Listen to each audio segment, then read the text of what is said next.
They talked about this, the fact that at the beginning, before they went out to qualify, that they said, well, we're going to start you at the back of the field because we expect you to be very, very slow. That's what this was. So then after they qualified, they said, oh, no, we're going to have to start you in front of the GTE class because you're too fast. We don't want you blasting through. Right. They were faster than all the GTE they had to cars. Flip-flop the whole thing. So yes. I understand now that there's rumor that they may create a class for the car for next year. I understand there's a class next year, but things change. Hey, welcome to Car Guy Confessions, brought to you by ARP. I'm Jeff Smith. This is my car buddy Cam Benty and car builder Steve Strope, and we're going to tell you some stories.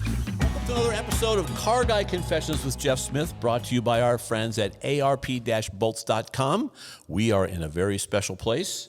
A very special place. It's kind of like for you and I, it's a little bit like coming We're back home. We're back home. Well, it kind of started. Remember, our first episode was in your garage. So it was in my garage. And we're back. And we're back. We're back in my... No, not hardly. Your cars are way better now. See, I sold my house in L.A. Look what I bought. I'm here too. Yes, you did introduce us. Wait. Well, I did CarCraft Magazine radio from here on the second we floor. did, and that was a lot of fun. I filmed a whole ton of it. It was a news program called America Now with Lisa Gibbons. Really? We were here. Nice. I filmed here I didn't like know constantly that. downstairs, and it was really nice. And we plugged the museum. It was a mutually beneficial. Yes. Very nice. Well, and we do. We want to thank the people from the Petersen we Museum do. for allowing us to come down here and do this, because this is a really special place, and so it's just kind of fun. It's nice and warm and fuzzy. Yep. And it was amazing. I called Terry Cargas, who I had only talked to a couple times in my life. He's the executive director as of 5 years ago. Okay. And he said, hey, you want to come down and film down here? And it was like that simple. He must have known your legacy. Oh yeah, There it is. That's what it is. Who paid you? After all, everything revolves around Absolutely. It's a rotation of the sun. That's true. But we also know Gigi. I want to we go work home. with Gigi Carlton. We work with Gigi Carlton. We were just talking about her earlier. Very much and intimately involved in the we museum. need to have her on the Absolutely. show. We absolutely do. She for those of you who don't know, she was Mr. Petersen's secretary, and from the middle 60s, I think, Yes. from like 1965 There was a story on her in Hot Rod in not too long Rodder's ago. Well, also in Rodder's Journal. It was in Rodder's Journal. It was Rodder's Journal. It was a fantastic story that Dave Wallace wrote. I just read it this morning at your house. There you go. There you go. And a fantastic interview with her. And I learned some stuff I did not know, which was great. Was she wearing the legendary CarCraft dress? No, not in that. No. No, Do you remember seeing the photo? No. She was at like a SEMA show deal, and she was working the booth, and it's just CarCraft logos of the 60s. The whole dress is like really kind of like the mod CarCraft. Oh, she Granatelli's hates when I bring that up. STP pajamas. I was thinking the same thing. I was thinking the same thing. I think she hated that dress. I'm but sure anyways, she probably did, because like, it was probably like, you're going to make me wear this. But wonderful, wonderful woman, and did a fantastic job of representing Mr. and Mrs. Petersen throughout their entire career. But also just a really nice lady, because I just was telling this story that as we were coming down here setting up, that when I was the editor of Hot Rod, I was in the elevator with Mr. Petersen, and I said, how you doing, Mr. Petersen? And I got off on the third floor, because that's where Hot Rod's offices were, and I'm convinced he had no idea who I was, but then maybe just a year later, happened to run into Gigi. I knew who she was, but I didn't expect her to know. She knew my name. She knew everything, and it was just a wonderful, wonderful person. Well, that was the number 2 or 1 magazine for Petersen for decades. But that was Mr. Petersen too. He was very reserved. He was somewhat shy. Yes. And it's like because Gray and I, this is another great Gigi story. Gray and I, because Diana made me the editor. Said, tapped me on the shoulder and said, "You're the new editor for Hot Rod." Right, and I did CarCraft. And you did CarCraft. Same deal. I went over. Came over from Popular Hot Rod. And I was in high school. Right after the Earth cooled.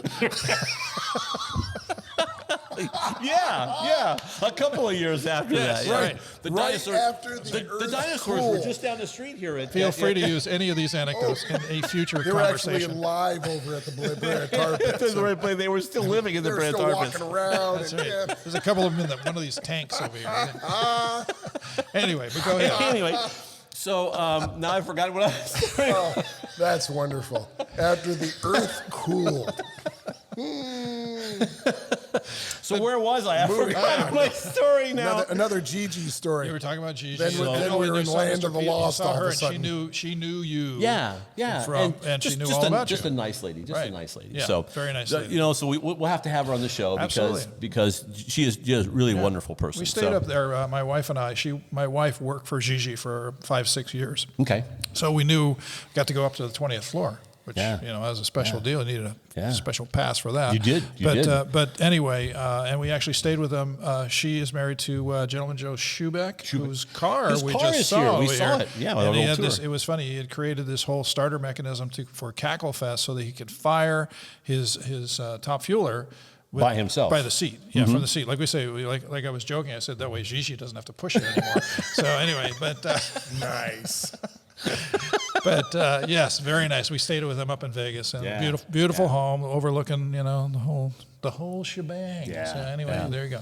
Neat deal. So the Petersen Museum really started because he knew he was going to sell the publishing company, and eventually that name would disappear. It would not be Petersen Publishing anymore, and so he thought that what a great legacy to leave behind Right. by starting the museum. Right. And it's gone through several iterations. And this last one, I have not been here before. And we walked in and I was like, wow, this is not like it was the last time I was here. And it was much, much nicer. Yeah. So really impressive. And then, of course, all you have to see is all the race cars behind us. And this is a tiny, one sliver. Because there is a spot upstairs that is kind of, has some hot rods there, and Mr. Right. Petersen's photo with him sitting on the deal. So, I know. Remember the story was now. It was, Okay. we were gonna. She helped us with.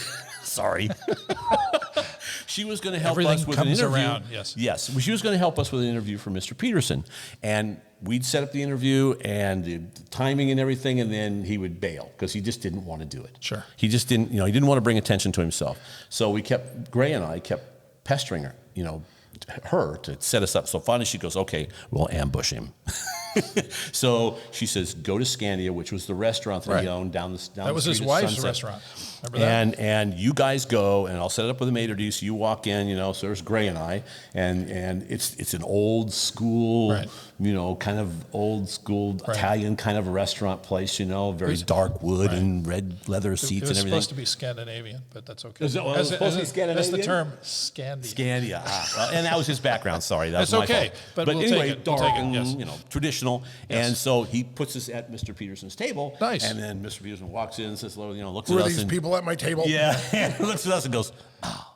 Well, it's and an we're like, important yeah, interview. come on over. Yeah, we're gonna. It's an important interview. So he was cool about it, right. and that was a lot of fun. So that was for the 40th anniversary issue. Oh, very nice. Yeah, the one yeah. that you did the billet cut? Yes, for the billet cover that said 40th that looked like right. corduroy. We called it the corduroy cover because that's what it looked like. Did Nigel Heaton approve this? Yeah, he did actually. And what the heck? It was, yeah. We shot about 1 million photos of that, and I don't know what happened to that. The actual piece of billet. The piece of aluminum. It's it somewhere. disappeared. Somebody has it. Yep. So, let me know. I'd like to know. Somebody has it. Somebody has it. So, anyway, it was bet. fun times. Yeah, well, how many years were you at Petersen? Let's just put some numbers on this. From 79 to, when did I leave? 2014. 2014? Holy crap. You're old. Yeah. I had no idea. Because I went, What was that, 30, what was that, Refer 30, to- 35 years? Earth cooling. I don't know, a long time. Yeah, and unlike a lot of other people who claim to have longer tenure, I would say but 35. Marlon was there longer. Yes. Marlon was there longer. Marlon wouldn't because he leave. started in 77, 28 years, 35 years. Sorry, 35. I'm blind, Yeah. so 35 years. Yes. So, he started in 77, and then he was still there after I left. Right. When they finally booted me out of there. Because he was there when I went to Hot Rod in 80. He had been there several years. So I was there from 80 to 81. Then I jumped ship, and I went to Popular Hot Rodding. So right. bigger fish in the small pole. Sure. Okay. And then came back in 87. I was 87 to 99. So not nearly your tenure, but Well, yeah. a couple of weeks. I was having too much fun. Oh, yeah. Well, you definitely had the. It wasn't a straight. It wasn't like as Foghorn Leghorn says. It's not like the road between Fort Worth and Dallas. No curves. The full thing of that is that woman reminds me of the road between Fort Worth and Dallas. No curves. That's it. Which was appropriate here. Burn up. There you go. Well, let's bring Steve into the conversation. I have. We're having too much fun. Yeah. No. me. Then Steve rejuvenated the CarCraft brand with the radio show. Yeah. I tried to give that a real heavy push. That was a lot of fun. It was We good. had a good time with that. Yeah, we did. It was we filmed on the second floor in the corner. While the museum was live. While the museum was so open. there would be like groups of kids coming through. Because we'd do it like a Tuesday at like 2:00 in the afternoon. Yep. Well, and we were right I do next to some the. early though, because there were times you guys weren't on it. Okay. So I got hired to be the voice of CarCraft Magazine Radio, and the guy who owned it, Alan, had one for Hot Rod and one for Street Rodder and all these, and everyone did a really good job. But I noticed that none of them tied into the book they were named after. Yeah, they didn't, not really. And so I asked Alan to go, hey, can I bring Jeff Smith and Doug Glad on? And John McGann. And John McGann. I was on too. I thought. And I was the editor of CarCraft. Right. There you go. Well, no, you weren't. Yes, I was. No, you weren't. Right after him. Right, you weren't. So I thought it would be fascinating for the people listening, because supposedly they like CarCraft Magazine, to actually hear the voices of the editors they read.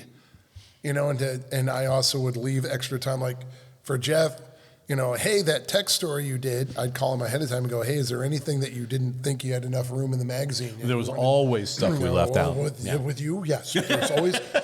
There's always more. So he got to speak freely on that, and we'd bring in just some fantastic guests. Yes. And we got to speak openly and freely with them, and we had a really good time pushing the book, which is why I thought the show exists in the first place. Yeah. Yep. And So, one of the fun things that would happen, because where we were recording in the was side corner. right next to the Batmobile. Oh, the Hollywood thing. It was that corner of the museum at that time was all Hollywood cars. Yeah. And so they would bring these young kids through, like first graders and stuff, Yep. And their teachers. And so when they would turn the corner and they would see the Batmobile, the boys would all go, "Ah!" and run over. And so we were constantly saying, well, we do film or record here, and what's going on right now and it was a lot of fun. Yeah, it and really was I got a lot of fun. a couple of times I had all the kids yell, CarCraft rules. I said this whole Awesome. third grade class yelling CarCraft rules. So Most of the readers. yeah. So quick personal hurrah. I last week got to deliver the Nova that we built for Joe Rogan. To Joe. Yeah. I flew down, and then the rig picked me up Wednesday morning, and we drove over to his new lovely house and in Austin, and delivered the car. Okay. Was the weather nice? My son lives there. It was 103, and I wanted to die. In the shade. Because the humidity was horrific. You should tell our listeners, readers, viewers who Joe Rogan is, for those of them who may not know who he is. Type his name into your Fear Google Factor. search. He was the host of Fear Factor. He's a rippingly, absolutely drop-dead, hilarious comedian. Yes. Who in Austin, he restored an old building in Austin, an old theater, and it is now a comedy club called The Mothership, which he invited me to. Graciously, amazing host, and not only was it hilarious, but I didn't know who was. It's just Joe Rogan and friends. Right. And there's a total of, I think there was either 5 or 6, including him. He was the last one, but the third guy or fourth guy out was Ron White, which was, everyone was like, holy mackerel, So it was a great time, really fun. He's a UFC announcer too. Yeah, right? he's a UFC announcer, and he's the voice on the video game. Yeah, and he'll be on this show. I'm hoping. I'm hoping. And but anyway, I was really excited. He was, wow. And he was really excited about the car, and he has sent me an absolutely wonderful text, because he's gotten to drive it, and he was very enthusiastic. Cool. Called it a masterpiece. Nice. So I'm very pleased on that. And it's also time for a shameless plug, which I rarely do. But I was at the hotel. HRE wheels? Yeah, HRE wheels. Because on the last one, we forgot to mention they're also making off-road truck wheels. There you go, Alan and Patrick. Now, go look and buy some or something. So I got there on Tuesday night, Okay. because we're going to deliver it Wednesday morning. Nice. And so I got there, and there was, it's a little later, and it's 8 million degrees, and I really don't want to go anywhere, but I'm starving. So I asked the nice people at my hotel, hey, is there somewhere close, because it's 8 million degrees, that I could get some food? And they go, right around the corner, this place right here. And they had granola bars. Palones. No. Yeah. They had fantastic Tex-Mex, and they were really, really nice, and the building's really cool. It's like this Nice. outer 3-level outer terrace thing, but Nice. really yummy food. Nice. So thank you to Amelia, because Amelia Island. Of course, okay. car guy. You Got gotta to tie it You into have that something. you have that mnemonic device. It's called pathetic. But My son lives in Austin. I'll have to go try that oh out. yeah. So any of you in Austin, What's the name? Palones. Sweet. Really yummy food and really super nice people. And they just open the doors to cook. Yeah. They just they let me 120. in, so you. Yes. No, I bet it's tremendous. The food in Austin. Yeah, is I went back the next tremendously night good. to buy the shirt and get more of it because I like the flautas. Yes. Yeah. So, okay. The car.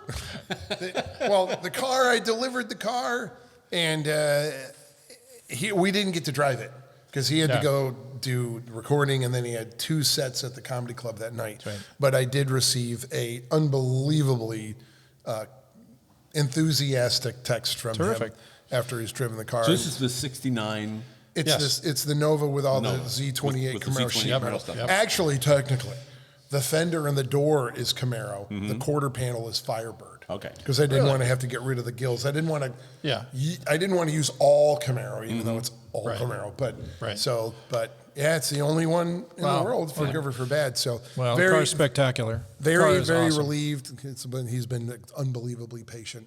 So sorry to take up all the What was time that? with That's my fine. personal crap. What was the but- drivetrain? What was the drivetrain? General Motors donated an LT4, which we kept LT4. with a Nice. 6-speed, and Art Morrison IFS and IRS. And I had told him, which he appears to confirm, that thing is like riding in a new Bentley GT on the highway. Awesome. Put that thing in 6 and just I bet. oh, I bet. Rides that's what you amazing. specialize in. I mean, I remember seeing all the stuff you would do, like cantilever suspensions completely built from scratch. All the stuff. the hidden torsion bar Just suspensions. I amazing. like Yeah. that stuff. Well, you build beautiful. I mean, anybody thank who's you. seen your stuff is just, they'll But I mean, they'll be it's, overwhelmed. it's a good formula. Good quality components. We use JRI shocks. The Art Morrison stuff works great. And then Vintage Air, Dynamat, all the stuff that makes it nice Yep. to be a nice place to be in. Sure. Of course, amazing interior by Gabe's and mixed paint. Like, look, I'm surrounded by greatness. Yes, right. You know, hopefully I'm doing my job well enough that the car comes out spectacular. Because look what I'm dealing with, and the aforementioned HRE rims. You know, so well, mix stuff. what now? And ARP bolts. Well, all over the car, on On every every car, car. On every car. I build, because Bob will shoot me. You String know you what? up by your thumbs. You know what the funny thing? All joking aside, though, the comment I just made of what I'm surrounded with and what I've surrounded myself with quality, that stuff. Besides, we've talked about it before, but they're above aircraft quality grade They are. material. So they're super strong. They do their job, et cetera, et cetera. And there's so much science into what they engineer. Sure. But in the bottom line, when you're, dopey me, it's jewelry. It looks amazing. It does. Right? It always looks great. And so I don't have to worry about quality. That's already a given. Right. But it Just just, like the makes host he everything picks. look good. It's like what? Like the host you picked. Yeah, that's exactly what it's like. Hey, we'd like to thank our sponsor, ARP-bolts.com. We got a fantastic little backdrop here. They make an outstanding series of bolts, almost anything you would need for engines, chassis, things like that. In fact, we were at lunch today, and a guy asked you about the bolt on the back of your shirt, and and I said, well, it's really about a head bolt. They neck the stem down of the bolt on a small block Chevy head bolt, so that the clamp load is even across 3 different head bolt lengths on a small block Chevy. And so that's the kind of technology that you get out of ARP. And we've all got stories on all that stuff. For a translation of what he said, call arpbolts.com. But the message is that you can't get any better than that. No, you cannot. There you go. Nope. Excellent. And then just check them out at arp-bolts.com. We'd like to thank our friends at inthegaragemedia.com. They have 3 fantastic magazines. They've got Classic Truck Performance, they have Modern Rotting, and my favorite, All Chevy Performance with Nick, my buddy Nick, is the editor. Biased. So Correct. yes, of course. Yes. But they're doing print media, which is of course our favorite. So In color and magazine. everything. in color and everything, and you can get your car on the cover of one of those books, which is a fun that's a deal. lot. Great tech. Great Written tech. by you know, and others not always that are written by me, but famous people. Not always written by me. That's right. Just So pick it check up and them read out it. at inthegaragemedia.com, and they're our friends, and they will thank you. Le Mans. Le Mans. Camaro at Le Mans. Super awesome. I have The NASCAR deal. Yes. The have- Garage 56. I have now. Everybody can write in and say I'm an idiot or I didn't get it right or whatever. But I'd overheard that when that car was gonna run. Yes. It hadn't run yet. They tested it at Sebring. Right. But before it made its debut, somebody from Ford talked shit about it. Oh. Like, well, what a dopey thing, or Right. something of that ilk. I don't have the Really? quote, Okay. but I'm surprised by or that. they were mocking it, or they were somethinging it, right? Right. So, They were just jealous. well, funny thing is, so it goes and kicks butt, Yes. right? Yep. Does well. Even has a breakage and comes back and And is then the still- next day, somebody had told me that some press release guy at Ford was ha-haing it, or who knows what, or they're going to embarrass themselves, or whatever they were saying. And then literally after somebody told me that, the next day on Instagram, I get a thing, Ford announces GT2 or GT3 car for next year. I'm like, do you think there's a connection there? no, well, the thing is, but the thing is how it was told to me, again, I may have it wrong, how it was told to me is they were going, well, going to Le Mans is dumb. It's like, well, you've got a car that obviously you've been working on for how long? And again, I don't know if I got this right, but even if I'm partially right, it's like, oh, good. Really? You can throw in swear words here going, you, really? Yeah. You're picking on them, they're an idiot, and then here you are going, oh, by the way, we're going there next year. Yeah. Well, there's that class. It wasn't a class. I'm all for. Bring Oh. that Mustang and turn that You bet. wick up. You Good bet. for you, man. So the whole reason for Garage 56 was that it was Garage 56 every year is held for it's the white elephant gift. It's Right. here's the crazy You don't car fit that's into- going to show you up. don't fit into any other We've class. got nowhere for you. Right. Here's Which it another didn't. one. Which it didn't. It didn't have a class. No. But it did better than the GTE classes. Yes, it did. And It was- to give handouts where they're due, Corvette won the GTE class. Yes, they did. And they beat everybody. Talking Ferraris, Aston Martins, all of it. Everyone. Lamborghini. They beat them all. And you know who was in charge of GM racing except for NASCAR? Our Stilo. friend Mark Stilo. Yeah. So Yay. kudos for Mark Stilo. Absolutely. You know, so he probably Good came out of there weekend for thinking him. that it was a win deal all the way Yeah, around. good So, weekend for him. But So- this was and it was a neat deal amazing. because this was a real NASCAR Right, car, right. Camaro, if you want to, you know, With Kind lights of a- and wipers. kind of a Camaro. with lights and and wipers. detuned. And detuned the engine because it had to run for 24 hours. Correct. They and backed it off they like lightened 80 it up, what'd horse. you say, 500 pounds? Yeah, it says they lightened took 500 pounds out of it. More than 500 was lighter than versus 3485 is a Cup car, so 500 pounds less and They 2 were inches right at 3,000 right pounds. and 2 inches longer. 2 inches longer. But what did they say? It featured a larger And fuel I cell. watched several 12 of the gallons videos extra. that they were doing Yeah. at the race, and they were talking about the fact that they had done this 24-hour development time on the simulations to see Yes. if it would all work, Right. and it appeared that it was very good, and then they still lost the gearbox. Yeah, development occurred. But they had that switched out, though. They Yes, did. they and did. and they finished the race. They Yeah. finished the race. They had development. They did 3,600 miles logged in 6 tests. Road Atlanta and all the rest of it here. All the other tracks. Yeah, Yeah. car slated for the first 12 hours. Yeah, so there you go. And Sebring. 24 again, and I don't know Sebring if too. I got this right. But somebody else, when they were going,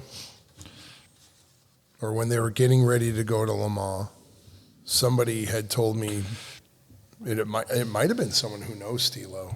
I don't remember, so don't quote me on this. But the officials at Le Mans were discussing like, well, we're going to have to put out white flags when you're out, because you're probably going to be going too slow. and they ended up being a lot faster than the GT class. Well, the original I deal would was, love if that's true. yeah, That's hilarious. I did. They talked about this, the fact that at the beginning, before they went out to qualify, that they said, well, we're going to start you at the back of the field because we expect you to be very, very slow. That's what this was. So then, after they qualified, they said, oh no, we're going to have to start you in front of the GTE class because you're too fast. We don't want you blasting through the field. They were faster than all the GTE they had to cars. flip-flop the whole thing. So Yes. I understand now that there's rumor that they may create a class for the car for next year. I understand there's a class Yeah? next year, but Yeah. things change. But I mean, this car just So really it was put everybody wildly on, successful. put everybody on its ear. And you're right. And I mean, it when you go to sounded great. Yes, when you go to Le Mans, I mean, that is the big deal. Are you going to brake? I mean, is there something going to happen? that's You're the gonna whole look- thing is- are you going to look is- stupid? And that's one of the it's things. the that, long Because how game. many miles did they log in the race? I can't rember what the total was. It's not in that particular piece. More than but- 8. Yeah, More than a 8? long Yeah, ways. there were more than 8 miles. more than 8 HRE wheels. Because usually But on anyway, a 24-hour race like Daytona. Are they Yeah, no, HRE they go- wheels? No, these are BBS. He said they were BBS, BBS wheels. But yeah, so So pretty big deal. And pretty Jimmy amazing. Johnson was one of the drivers. Yes. And was it Then Button? Jensen Bunton. Jensen Button, and Mike. I think it's Rockefeller. His name. Yeah, I think Does that so sound too. right? Yeah. So they did a great job. And they did Yeah. all really, really well. In fact, I know they're waiting for us to tell them if that's the case. So That's right. There's a great shot somebody took, Mike some Rockefeller. photographer, Mike Rockefeller. Yeah, was like out front of the starting grid, and everything is this super low slung car, and this turtle in the middle. Yeah. It's fantastic. I mean, it literally looks like King Kong walking amongst Yeah. trees. The Lilliputians. Yeah, it's an amazingly funny shot to a point because it's monstrous Yes, compared to it is. all the low. Well, it's very. I mean, and the Europeans. I've spent some time in Europe this year, and it's like the American thing is kind of a over. Not so much in England so much, but like if you go to France, we're kind of the beasts, we're that kind of thing. To come out there and do this is just awesome. Yeah, some of the audio was really cool because they had all the and then the Americans go roar. It was like, and the crowd loved it. Yes. From what I The saw, French were won over. Yeah. The fans were won over by that car, and they could obviously set their watches by the car coming around. It was like, hey, look at that, there he is can hear again. it. You can hear right, it, right? And, Yeah. So Yeah. and all through the night, Big dumb V8s, because that's still a push rod small block Chevy Yes. for all intents and purposes. Really, is. I mean, it is. It It's is. an RL7 motor, but still, It is. It's still a push rod Absolutely. 2-valve motor, right? That's right. Where the camshafts Do you buried know down in the middle of the motor. the white and gold Charger that was there back in the 70s or the 80s? There was a NASCAR there were two actually, but the one was a big Coke bottle Charger Oh yeah. with a big Hemi. Oh, and there's audio of that thing, and it's like Oh, that would have been Beast. something. Yeah. it's a nasty. It Well, kind of then looks if you like go the back- same paint Then scheme if you as go Big back, Oily. if you go back far enough, they were Right. there, in the 50s. They ran. What was the car they had? They put Hemis in them. Like DeSoto. No, it was. I can't remember now. But in the 50s, they, American cars were racing, but it was. You're not talking about like a Hudson or something. No, Okay, no. because Hudson didn't have it. And they all could use kinds it. of stuff. They could use it because Yeah. Well, we were talking about this in the car on the way over here, but they're talking about this being like the is last that? year. That is the Dodge Hornet. But what's important Dodge here is Hornet. this page where it talks That's about the Hornet. That's the Demon 170, 2023 Dodge Demon 170, SRT Demon 170, which is the end of the muscle car era. yes. That's it. Yeah. They're gonna have to go to Steve to build any new ones. Yep. So That's call disappointing. Steve, Pure Vision. Sure. There you go. Yeah, just come on. You But might I mean, as well. but I mean, here's the what deal. else you got to lose? So it guzzles. It drinks. It guzzles. E85 ethanol, 8.93 quarter-second mile time. Right. That's crazy. Did it give you a mile an hour? It didn't give you a mile an hour. No, but 33. They're going to build 3,300 of them. So Really? 30? yeah, which I thought was a lot. That's is a a lot lot. of them. But is this the end of the muscle car? It has to be. It has to be. Are we done? You know what I'm finding? Wrong term. what I am noticing blips here and here and here, especially from some of the outspoken guys at Porsche. In interviews, they're like, "This isn't going to work. There's not enough. The electric conversion minerals on the planet to do this. There is no exactly what we've been saying. No infrastructure to charge all these cars. Right. This is not." Can't work. What your leading governments are telling you, this is not going to fly. Right. And and Mercedes and Porsche are working on that on a fuel. They're out in the middle of nowhere. Evo just did a it's big e-fuel. thing on it. The e-fuel. It's a completely man-made, like zero emissions. Do you know how they're doing it? So here's a elfin magic. Almost that good. Yeah. So they're using pulling basically carbon dioxide out of the air, and they're also mixing with water, pulling the hydrogen out, dumping and combining that to create a hydrocarbon. Right. So and hydrocarbon then you fuel. don't have to pay slave kids to dig up the lithium out of the ground. Lithium. Right, We exactly. talked about that, We were 8,000 talking about this on the battery. way over, and this is worth talking about. Fine. So, one of the criticisms of the internal combustion engine is that when you combust hydrocarbon that you pull out of the ground, right? You pull a gasoline out of the, it's crude oil out of the ground. You refine it and you burn the hydrocarbon, and it combines in carbon dioxide and a small percentage in carbon monoxide. There are about 5 gases that you create when you combust hydrocarbons. So the big component is CO2. And the criticism is that CO2 goes up in the air and it creates the greenhouse effect. So, but it's worth talking about. So when you're in discussions with some people who think that you're some sort of environmental bad guy because you drive an internal combustion engine, ask them this question. And I guarantee you they will not be able to answer it, because what you're doing is you're using science to convert or to controvert what they're trying to talk about. So ask them this question: what is the percentage of carbon dioxide in the atmosphere? In this room, or no? Well, here it's probably a lot higher.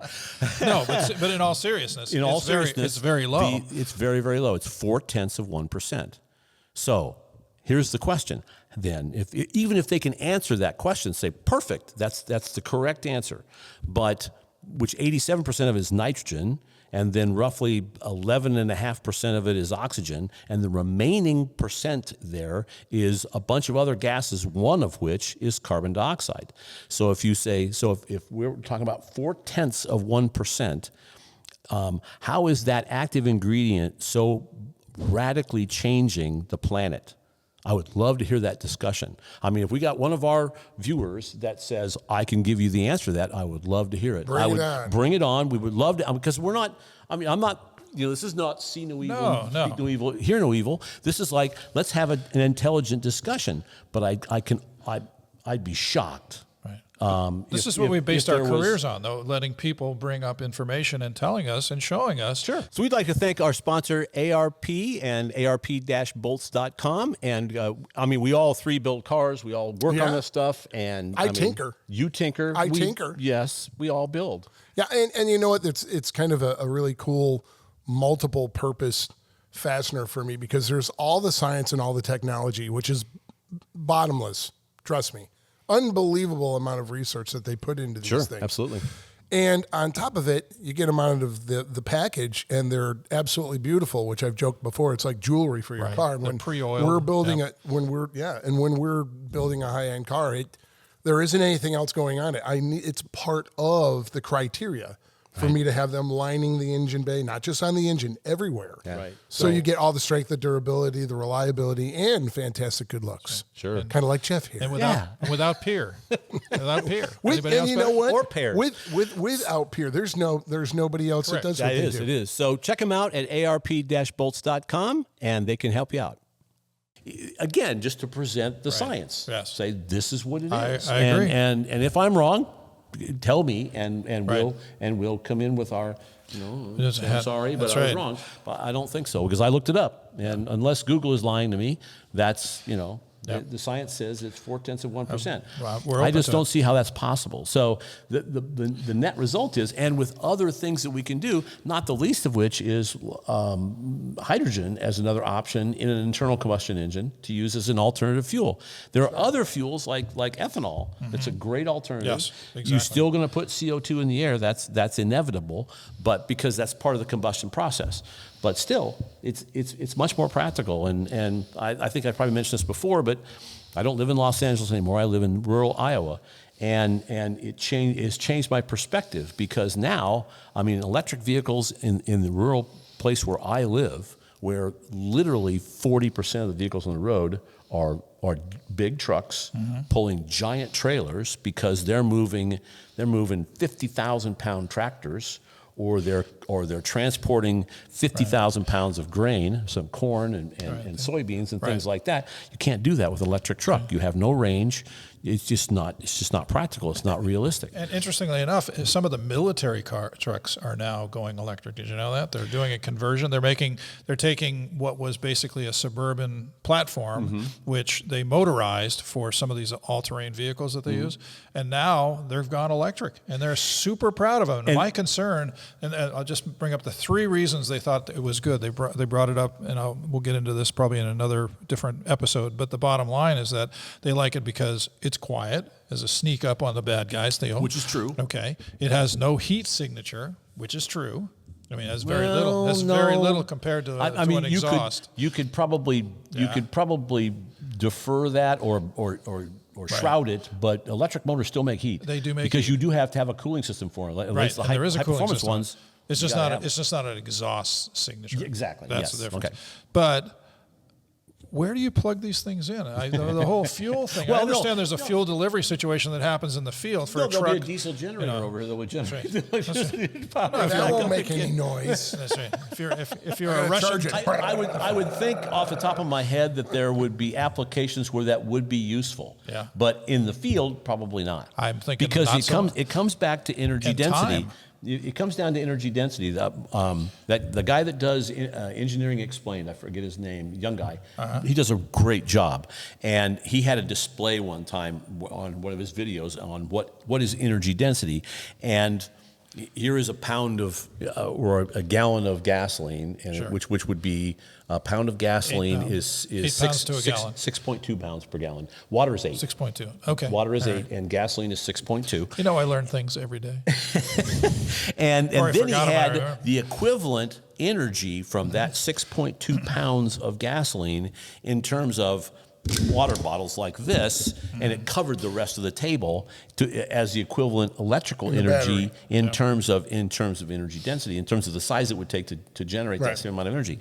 So that's why gasoline works. That's why liquid fuels like diesel and gasoline and even ethanol work very well, because the energy density is very, very high. Yes. And so that means you have a smaller capacity to go a further distance with higher energy density. It's that simple. And the problem is, like a good friend of mine, my college roommate, has an e-tron. Okay. Right, an Audi e-tron, and at first it was like, because he's an early adopter, and you know, I love this thing. It's a great idea. His wife drives 35 miles to work every day, so she drives the e-tron there and back. It's great for that. But he tried to come to my house, which was about a 3-hour drive, and he had to stop and wait in an hour in Des Moines to charge the battery, because he wasn't going to make it back from my house to Des Moines before he ran out of energy. Plugging in and it some wasn't corn. practical. And so we were talking about it, and I said, so ultimately, you know, what's your feel, and you know, what's your impression of this thing, having owned it for a year now? And he goes, I'll never buy another one, because it's not practical. Well, it's not practical for and she him. can't use it for anything else except for driving to work and back, except for putting into town or something like that. And so, not that you know, we're going to completely bag on it, because I think in an urban environment like this, they're fine here. it makes a lot of sense. Sure. Not necessarily maybe to drive across country with. I'm just annoyed, like a lot of people, that I'm being forced to do it. Right. Well, and it shouldn't be an either-or situation. In this country, it should be a choice. Right. So now, to put a positive spin on this thing, because we were talking about this on the way over here, was the Mustang Cobra Jet 1400 drag car, and watch some video of this thing. 812 at 179 miles an hour. That's crazy. Wow. Well, It was like, I would love to drive somebody. It had to be just. Well, there's a whole drag good. racing class for these, right? I mean, that's what they've got because the Camaros and the Fords battle it out. Do they not now? I mean, isn't there a racing class? No, not for the electric cars, the Cobra cars and stuff. But I don't think there's there's an electric one now. I'm pretty sure there's an electric NHRA. one. I don't know. I just know that drag racing. We'll come back with the details on that. But my understanding was that there was an electric car drag class. Yeah. Yeah. Yeah, So, the Camaro and the it's not Mustang. official yet, though, is it? No. Yeah. Okay. Yeah. But nevertheless, it's like, oh man. Yeah. So it was like That'd be exciting. rock and roll. Though what they don't want to admit is they're running a Turbo 400 behind it. Because I did that story for Hot Rod a couple of years ago on electric car performance, and I based it around the original Camaro that they built, that this guy built. And it turned, I found the guy that built it. His name's Jeff Lane, and there were several people that were involved with the project, and he told me that what they discovered is that the electrical engineers said, just use this. You don't need a torque converter. You don't need a transmission because it's instantaneous torque. Right. It was so violent they couldn't get the car to launch. It would either stand the thing on its tail or it blow the tires off. Right. And or ball the tires up and tire shake and everything else. Right. And what they learned, and that's what the Mustang is doing. Same approach as a top fuel dragster. You can't apply the horsepower power. in one whack. So what they did was they put a automatic transmission behind it with a torque converter, and then all of a sudden thing hooked up. It's got the and absorption. Stand on the bumper and accelerate out so they'll probably be maybe by even the end of this summer they'll be in the 7s at over 180 miles an hour. I'm not surprised. I mean it's impressive. Well, so from that standpoint, it's like would love to drive one. That'd be Spring crazy to fun. Splat your back in the seat. Right. And what's wild is there's no noise except for the tires, and that's the part of it that's not nearly as exciting. Granted, that's a given. You're being very kind. I am. I'm trying to be kind. Horrifically boring. But at the same time, you get to hear the tires. And it's fun. So Yeah. it's interesting. I guess probably because it's different. Probably less of a spectator thing and more of a participant thing. So like when we did that thing with Daniel McClellan, and he brought his Tesla over and we drove it, and impressive vehicle. Right. So there's nothing wrong with it. It's perfectly okay, but it can't be an either or situation. It has to be both, and a combination of a lot of other things, e-fuels, hydrogen.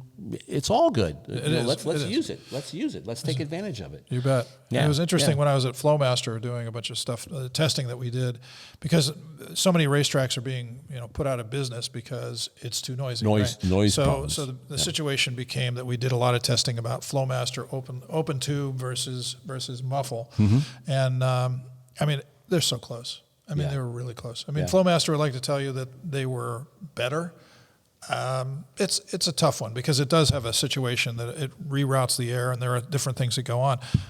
But to your point about being able to hear things, there were a lot of guys that when they put mufflers on their cars, they were able to hear different things.